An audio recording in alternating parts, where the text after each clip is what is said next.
Salut à toutes et à tous, on se retrouve aujourd'hui pour la critique vidéo de Top Gun que j'ai pu voir la semaine dernière. Alors, on va faire une partie sans spoiler, une partie avec spoiler, et bien évidemment, à la fin, je vous dirai exactement quoi penser de ce revival de cette licence mythique menée par Tom Cruise. Le premier Top Gun est sorti en 1986 et raconte l'histoire d'un jeune pilote, un chien fou joué par Tom Cruise, donc le lieutenant Pete Mitchell Maverick, enfin surnommé Maverick. Et alors à l'époque, l'action se situe dans l'école de combat aérien de la marine américaine, l'école surnommée Top Gun, qui est censée former les meilleurs pilotes de chasse de la Navy. Et l'action du nouveau film se passe de nos jours. Après avoir été l'un des meilleurs pilotes de chasse de la marine américaine pendant plus de 30 ans, Pete Maverick Mitchell continue à repousser ses limites en tant que pilote d'essai. Il refuse de monter en grade parce que ça l'obligerait à renoncer à voler. Il est chargé de former un détachement de jeunes diplômés de l'école Top Gun pour une mission spéciale qu'aucun pilote n'aurait jamais pu imaginer. Lors de cette mission, Maverick rencontre le lieutenant Bradley Rooster Bradshaw. Alors c'est pas vraiment en fait une rencontre, mais on verra ça tout à l'heure. Le fils de son défunt ami, le navigateur Nick Goose Bradshaw. Et face à un avenir incertain hanté par ses fantômes, Maverick va devoir affronter ses pires cauchemars au cours d'une mission qui exigera les plus grands des sacrifices. Évidemment, le pitch, plus ou moins formulé par l'équipe de com du film, vend le truc à fond.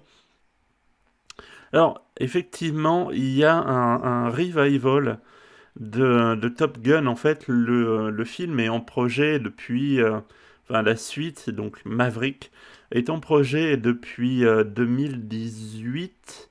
En tous les cas, c'est l'année à partir de laquelle Tom Cruise a commencé à reprendre l'entraînement avec les pilotes de Top Gun pour pouvoir faire une suite qui soit à la hauteur de l'original.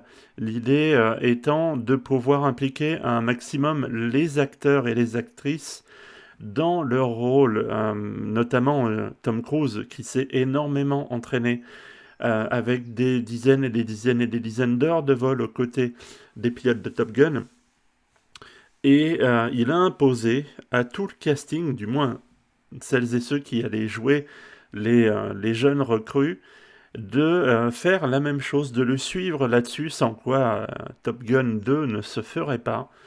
Et tout ça, en fait, pour aller vraiment au bout du bout du bout d'une forme de réalisme, à tel point que aujourd'hui, depuis la sortie, en fait, il y a beaucoup de vidéos et d'articles qui ont été faits avec des pilotes français pour savoir si le réalisme de Top Gun était vraiment à la hauteur, et tous disent que à 80, au moins à 80%, le film est réaliste. Alors après, il y a toujours 20% pour enjoliver un peu les choses, pour rendre visible, en tous les cas, des choses qui ne le seraient pas en vrai.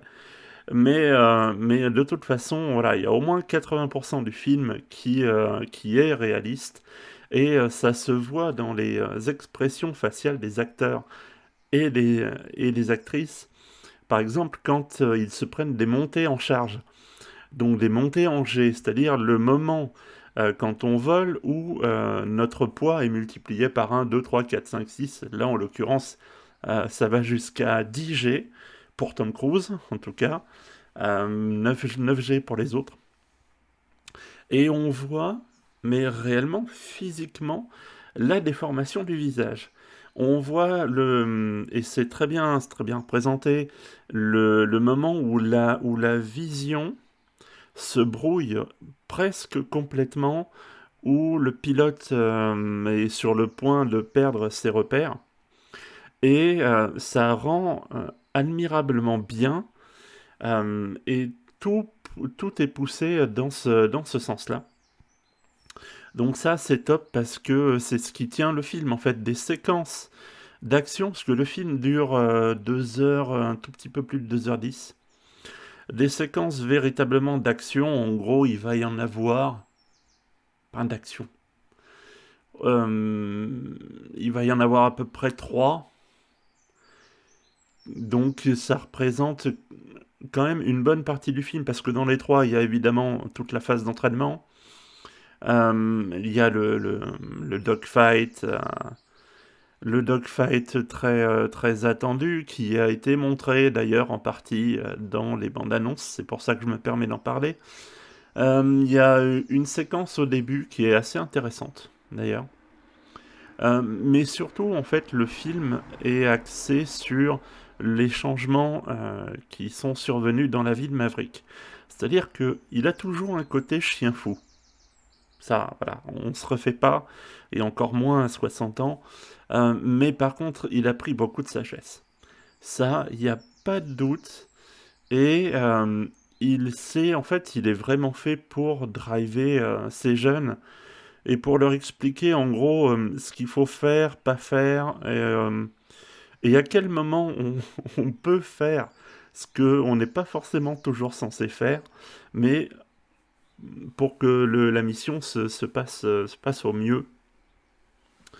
Il y a dans le casting, par exemple, moi j'ai noté, il y a deux personnages chez les jeunes qui m'ont marqué, qui ressortent un peu plus que les autres. Donc c'est Rooster, qui est le fils donc de Goose, pour ceux qui ont vu le premier film. Alors, le résumé dit que Maverick le rencontre au moment où il revient à Top Gun. En fait, vous verrez, c'est plus compliqué que ça.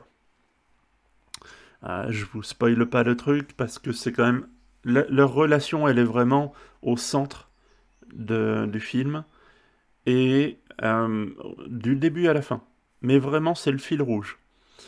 Donc, et Miles Teller qui joue le rôle de Rooster, enfin, franchement, j'ai eu du mal à le reconnaître au début. Je suis, attends, c'est le gars qui jouait dans Whiplash, déjà parce que, quand même, entre-temps, il a un peu grandi, il a un peu épaissi, il est plus proche de ma carrure que de celle du batteur qu'il jouait il y a quelques années dans le film de Damien Chazelle. Et il y a le personnage de Hangman, qui est joué par un acteur dont je ne sais plus le nom, donc j'arrive pas à le retrouver, mais c'est pas grave, qui me rappelle un peu, enfin, il a un peu la même fonction que celle de Iceman dans le premier, euh, c'est-à-dire le mec qui est un peu vantard, qui est excellentissime, mais en revanche, lui, contrairement à Iceman, Hangman, il est assez perso. Et c'est lui qui va pousser le personnage joué par Miles Teller à, à aller plus loin, en fait, à se sortir un peu les doigts du cul, si j'ose dire. Donc ça c'est assez cool. Et leur relation à eux aussi, elle évolue pas mal.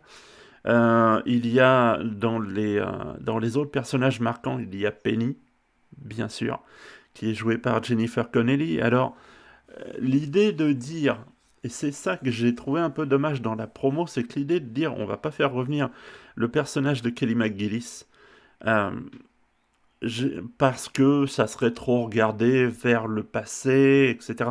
Le film ne fait que ça, hein. Le film ne fait que regarder vers le premier Top Gun. Alors, pour aller plus loin, ensuite, pour mieux regarder vers l'avenir. Ça, c'est vraiment très bien fait. Mais cette excuse-là, moi, je la trouve assez mauvaise, parce qu'on sait très bien, pour ceux qui suivent un peu les choses, que Kelly McGillis, aujourd'hui, n'a plus le physique qu'elle avait à l'époque. Très clairement, malheureusement, voilà, c'est comme ça. La vie fait que... Et, puis elle l'assume en plus, il n'y a pas de souci. Elle est, en fait, si vous voulez, elle est comme moi. Moi, si vous voulez, pour briser un peu le quatrième mur, il se trouve que je fais partie de ces gens qui sont en obésité sévère. Kelly McGillis est dans le même cas, elle est même au stade encore après. La production aurait pu dire on va te tendre la main, on va faire quelque chose. Non, ils ont préféré faire revenir un personnage qui n'était pas dans le premier, autrement que par 2 lignes de dialogue. Alors, faut vraiment puiser dans vos mémoires. mais dans le tout premier, à un moment donné, la femme de Goose, qui était jouée par Meg Ryan, tacle Maverick en lui disant que s'il est en retard, c'est parce qu'il a encore couché avec la fille de l'amiral. Il se trouve que la fille de l'amiral, c'est Penny. Voilà. Et donc, bah voilà, on profite de Top Gun 2 pour faire revenir le personnage, mais cette fois-ci très, très concrètement. Et le personnage est franchement pas mal. Il est franchement pas mal. C'est plutôt un personnage support par rapport à Maverick. Mais franchement, c'est assez top. Mais là encore, c'est quelque chose qui apparaît dans les multiples bandes annonces. Et aussi, deux choses. Premièrement, Iceman, comme ça a été dit, est abordé. C'est un personnage qui a beaucoup d'importance dans le film.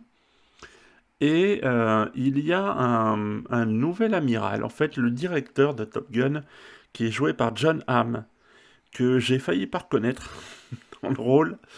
C'est vrai que la dernière fois que je l'avais vu, c'était pour un énième visionnage de Mad Men.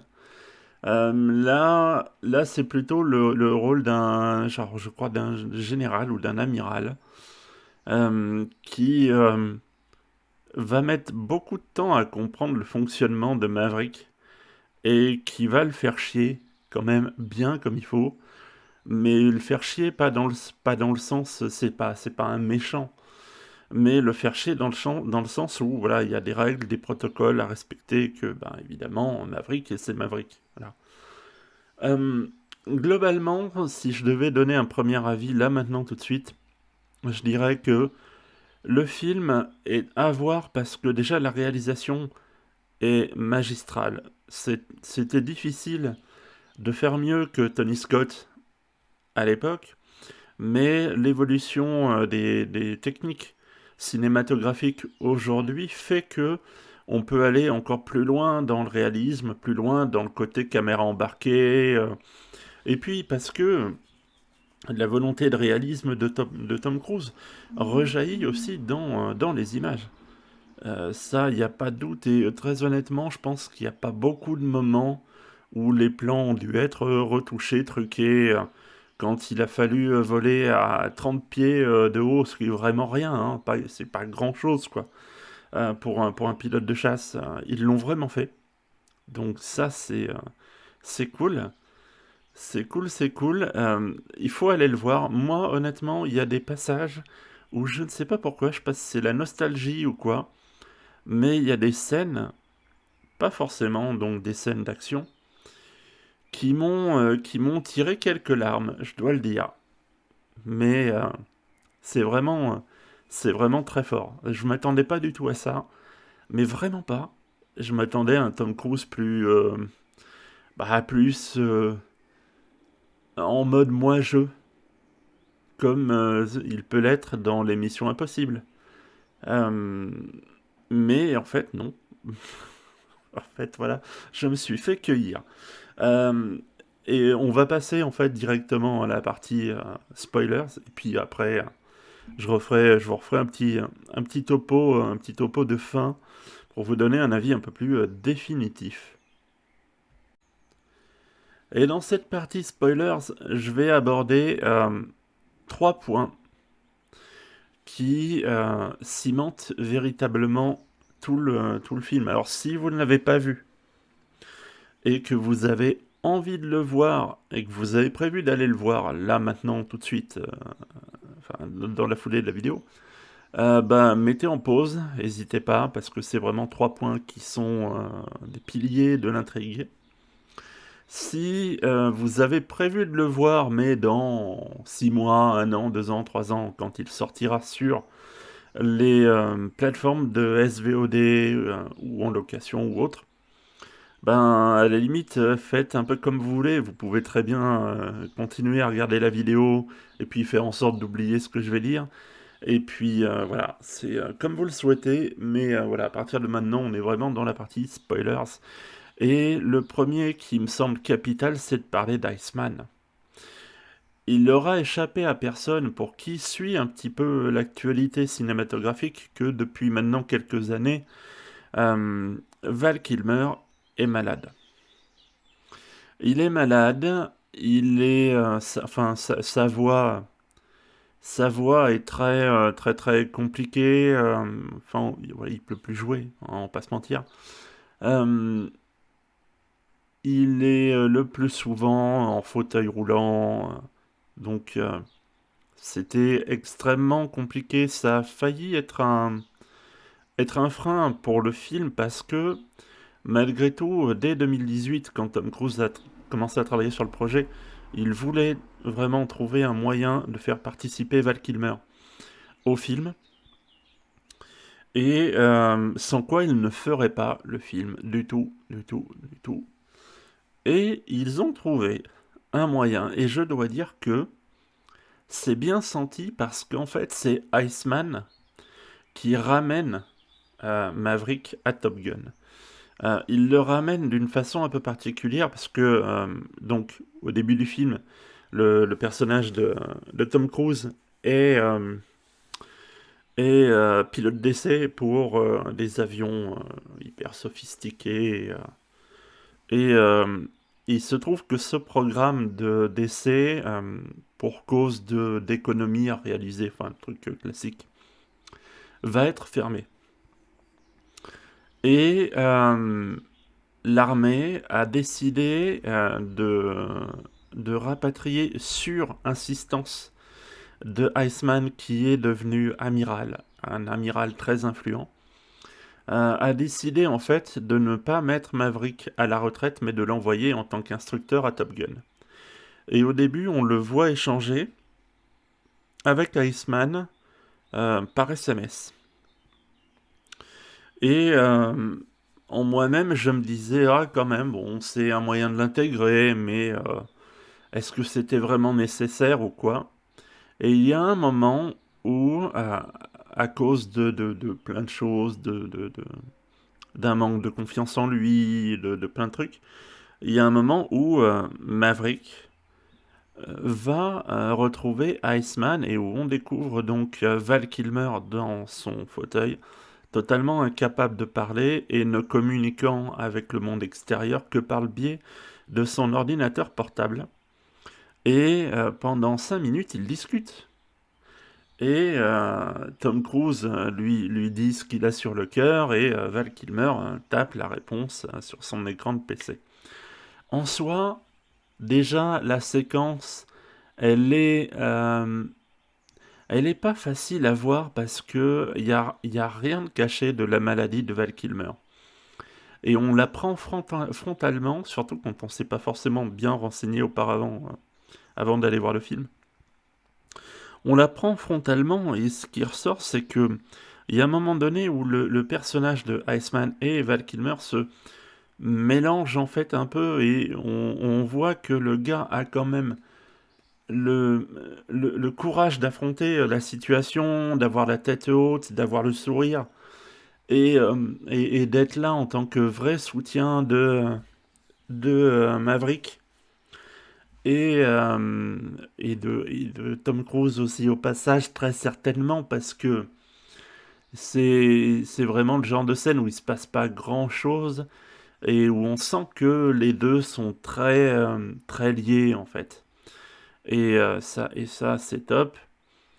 Et à la toute fin, sans vraiment qu'on s'y attende, euh, Val Kilmer cesse d'écrire ses réponses sur le PC et répond à Maverick verbalement. Première stupeur d'entendre la voix de Val Kilmer à ce point affecté, quand même trouver la force, parce que là ça demande vraiment de la force. Dans sa situation, vraiment psychologiquement, physiquement, ça demande une véritable énergie. D'arriver à lui répondre pour limite lui botter le cul et lui dire mais arrête d'avoir peur, arrête de réfléchir et vas-y fonce et fais ce que tu sais faire. Et j'ai trouvé ça très fort. C'est une des scènes dont, quand je disais il y a quelques minutes que certaines scènes m'avaient tiré l'alarme, même encore aujourd'hui, quand j'y pense, parce que j'aime beaucoup Val Kilmer, même aujourd'hui, quand j'y pense, il y a une émotion qui monte. Et je pense qu'elle montera chez beaucoup d'entre vous. Et surtout qu'en fait, après, ça déclenche plein de choses, y compris dans l'intrigue, avec Miles Teller, donc, qui joue Rooster, et c'est le deuxième point que je voulais aborder. En fait, Goose, donc le papa de Rooster, meurt dans le premier parce que, ben, malheureusement, ça fait partie des risques du métier de pilote de chasse. Et il se trouve que c'est suite à un enchaînement d'événements qui viennent d'une mauvaise décision prise en vol par Maverick. Alors Maverick s'en veut énormément et là où en fait il aurait dû en tant qu'ami être présent pour la femme et le fils de Goose qui à ce moment-là venait de naître, et bien en fait il n'a fait que garder un œil sur lui de loin, bloquer son accession à l'école navale, je crois, pendant des années parce qu'il estimait qu'il n'était pas prêt, parce qu'il voulait pas que la tragédie de son père se reproduise, bref. Tant et si bien qu'en fait, quand il arrive à Top Gun et qu'il se rend compte que Rooster est dans l'équipe de jeunes qui a été sélectionnée pour la mission qui est au cœur du film, il doit en fait affronter son passé et renouer les liens parce que sinon ça risque de mettre en péril la mission évidemment. Euh, et et il y a autre chose aussi qui joue là-dedans, c'est que le directeur de Top Gun attend de Maverick qu'il explique aux jeunes que certains d'entre eux n'en reviendront pas parce que la mission est vraiment extrêmement compliquée. Il y a tout un tas de manœuvres et d'objectifs à atteindre que jamais aucun pilote n'a atteint en une fois sur une seule mission, ce genre de truc.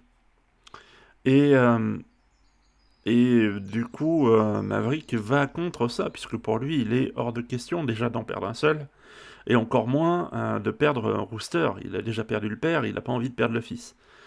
Et sauf que le fils, lui, par contre, il veut y aller, il veut faire ses preuves et tout. Et c'est capital, et le fait que Iceman encourage Tom Cruise à crever l'abcès, à aller de l'avant avec Rooster, c'est capital parce que c'est à ça que tient la réussite de la dernière mission. Et c'est à ça que tient l'issue du film. C'est-à-dire que s'il n'y avait pas ce lien de recréer entre les personnages, la fin du film serait dramatique. Mais vraiment dramatique. Euh, et effectivement, il y a cette dernière mission qui à un moment donné, euh, pourrait bien se passer. Il se trouve que Maverick, contrairement à ce qu'il avait promis à sa direction, reprend le manche. Il va, il va driver en fait les jeunes.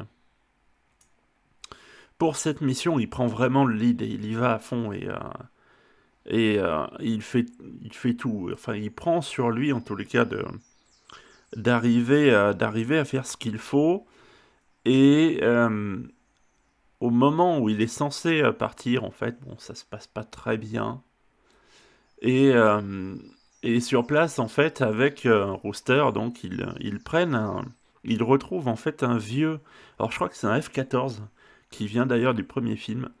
Et, pour s'échapper en fait de la base adverse, eh ben, tous les deux en fait arrivent à faire décoller ce vieux F-14 et Rooster se retrouve au poste de navigateur, qui était donc le poste de son père.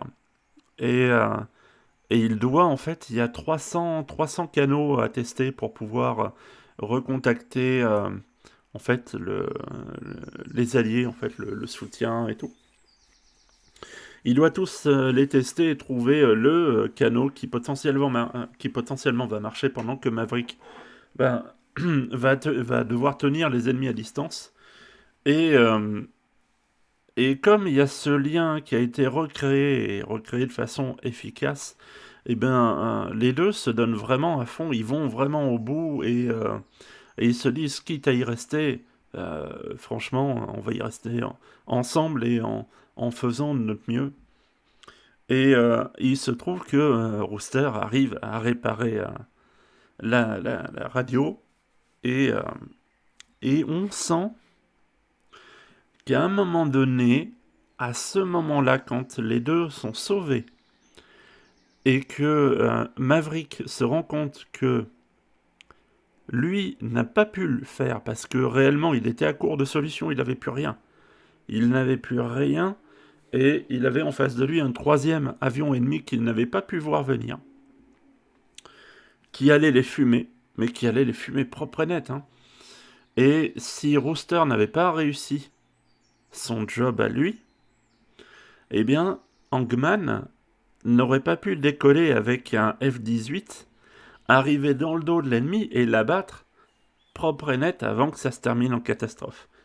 Et au moment où Maverick remercie Rooster, il y a un vrai moment dans l'échange entre Miles Teller et Tom Cruise où il est évident que l'enseignant, que l'instructeur de vol devient un peu le père. Et que Rooster, de tête d'andouille un peu brûlé et borné, devient un peu le fils. Et j'ai trouvé ça vraiment génial. Et du coup, réellement, il faut voir ce film.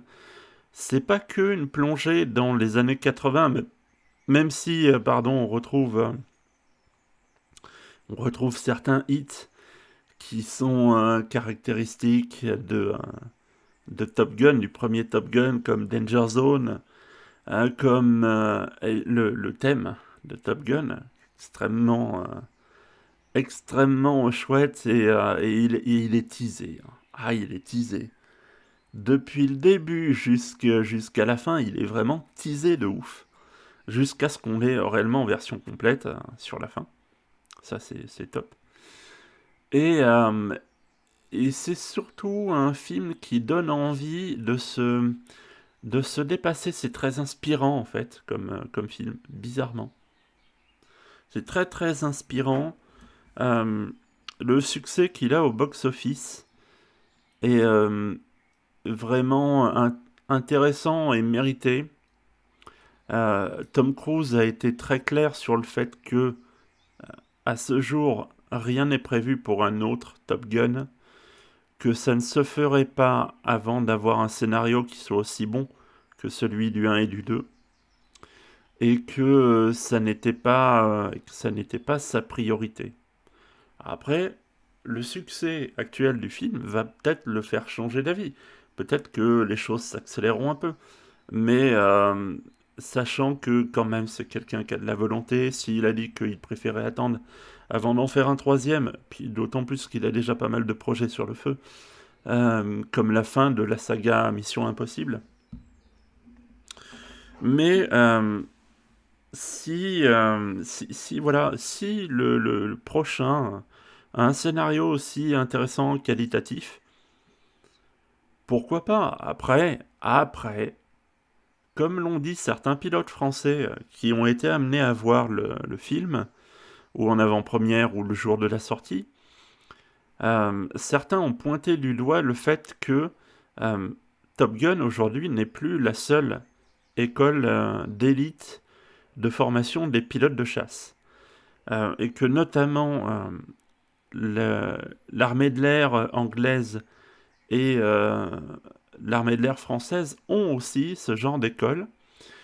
Et certains ont tendu une perche, ça vaut ce que ça vaut, mais ont tendu une perche dans l'optique où il y aurait un troisième film, peut-être que ça serait bien de voir en fait ce qui se fait aujourd'hui actuellement. C'est-à-dire qu'il y a aujourd'hui, entre ces écoles d'élite, il y a des échanges.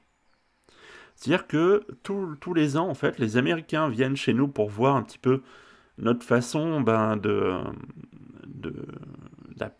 d'apprendre à piloter. Nous, on va chez eux, on va chez les Anglais. Enfin, il y a vraiment un échange extrêmement constructif qui se fait. Aujourd'hui, faut savoir que dans le film, ce sont des F-18 qui sont utilisés, mais en France, on construit des avions de chasse comme le Rafale Marine qui sont tout aussi performants. Donc, certains ont dit, bah voilà, ce serait peut-être bien de montrer un peu ça aussi, de montrer que Top Gun n'est plus une école fermée. Euh, et de montrer que, ben, ailleurs, alors effectivement, il y a aussi des menaces qui existent, comme les avions de cinquième génération, qui sont d'une conception toute nouvelle, high-tech, machin, tout ça, et que cette menace-là, elle existe. Mais il y a plein de façons, en fait, d'affronter cette menace, de penser les systèmes de sécurité pour nous protéger d'elle. Ça pourrait être intéressant. Ça pourrait être intéressant. Et je pense que Tom Cruise étant un homme de défi, eh bien, je vois pas pourquoi il refuserait cette perche qui lui est tendue. Et sur ce, on va se retrouver, je pense, dans le courant du mois de juin. C'est vrai que l'actualité cinématographique et vidéoludique et dans le domaine de la pop culture ou de la culture geek se ralentit. J'espère que ça va reprendre un peu quand même, ce sera bien. Mais je pense que 2022 va être une année vraiment en creux et que la fin d'année va repartir. Pas de bol, c'est à peu près à la période où je vais où je vais devoir normalement redéménager. Donc ça va être chargé, mais ça va le faire. Mais on se retrouve de toute façon très vite et n'oubliez pas d'aller voir aussi ma chaîne principale qui est plus dédiée à des vlogs, à d'autres sujets comme les sujets sociaux, la politique, ce genre de choses. Sur ce, je vous dis à très très vite. Ciao, ciao, ciao.